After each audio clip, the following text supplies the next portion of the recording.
If you stand on any street in London today, you'll hear a ton of different languages being spoken. Nearly 45% of Londoners were born outside of the UK, making it one of the most diverse cities in the world. But if you go back 2,000 years, you wouldn't find anything but marshland. There were almost no people, and it wasn't strategically important to anyone, except the Romans. So, what happened in between? Revolution, plague, fire, invasion.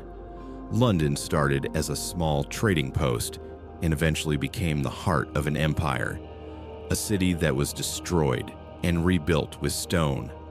Through wars and disasters, London kept growing, adapting, and drawing people in from all corners of the world. For centuries, we've only been able to imagine what the early versions of London might have looked like through sketches, old engravings, and descriptions in journals. But now, with AI trained on historical images, we can actually see those first drawings and paintings brought to life.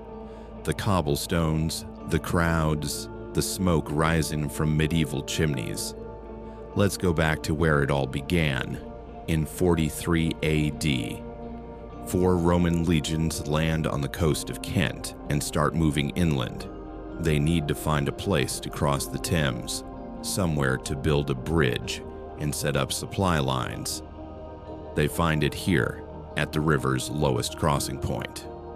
Within a decade, Londinium comes to life. Merchants from Gaul, soldiers from Syria, traders from North Africa. The Romans build a bridge right where London Bridge is today, and around it, a port town springs up. But 17 years after Londinium's founding, disaster strikes. Queen Boudica of the Iceni tribe has had enough of the Roman occupation. Her army marches on Londinium and burns the whole place to the ground. Archaeological digs have found a layer of red ash under the city, proving the destruction. The Romans rebuild, and they build bigger. They construct a huge wall around the city, parts of which still stand today 2,000 years later. At its peak, Londinium had around 60,000 people, making it the largest city in Britannia. Amphitheaters, baths, forums. It was no longer a small outpost, it was a real Roman city. But by around 410 AD, Rome is in decline. Barbarian tribes are attacking the empire from all sides, and Britain is too far and too expensive to defend. Emperor Honorius sends a message: "You're on your own." The legions pull out, and Londinium's economy collapses. The trade routes that brought in wine from Gaul and olive oil from Spain stop. Roman currency becomes useless. The merchants leave. The officials leave. The craftsmen leave. A city of 60,000 people shrinks to just a few hundred squatters. For the next 2 centuries, the grand buildings slowly fall apart. Roofs cave in, walls crumble, weeds push through mosaic floors, but the Thames keeps flowing. Rivers always have a way of attracting new people with new ideas about what a city could be. The Saxons, who settle in Britain after the Romans leave, don't really like cities. They're farmers, village people. They avoid the old Roman city, thinking it's cursed or haunted. One Saxon poet even calls the ruins the work of giants.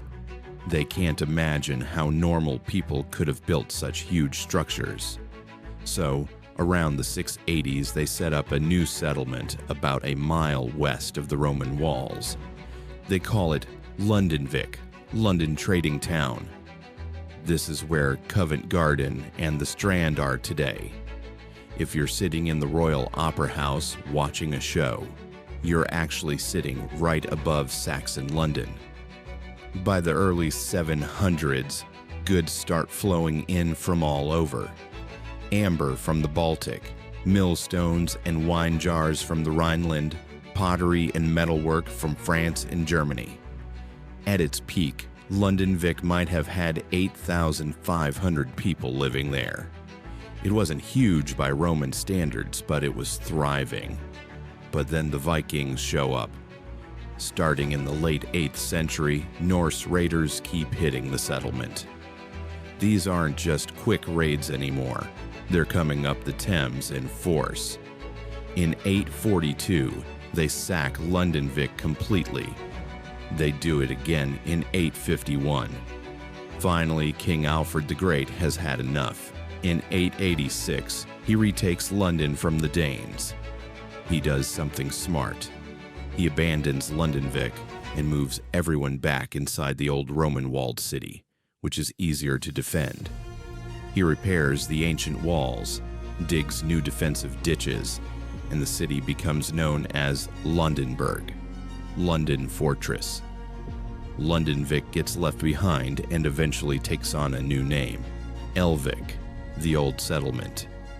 That name is still around today in Old Witch, the street in central London. Over the next century and a half, the city changes hands multiple times between Saxon and Danish rulers. In 1016, King Canute, the one who supposedly tried to stop the tide, makes London his capital. In 1042, King Edward builds Westminster Abbey just to the west of the city. That decision will shape London's geography forever. The city for commerce, Westminster for power.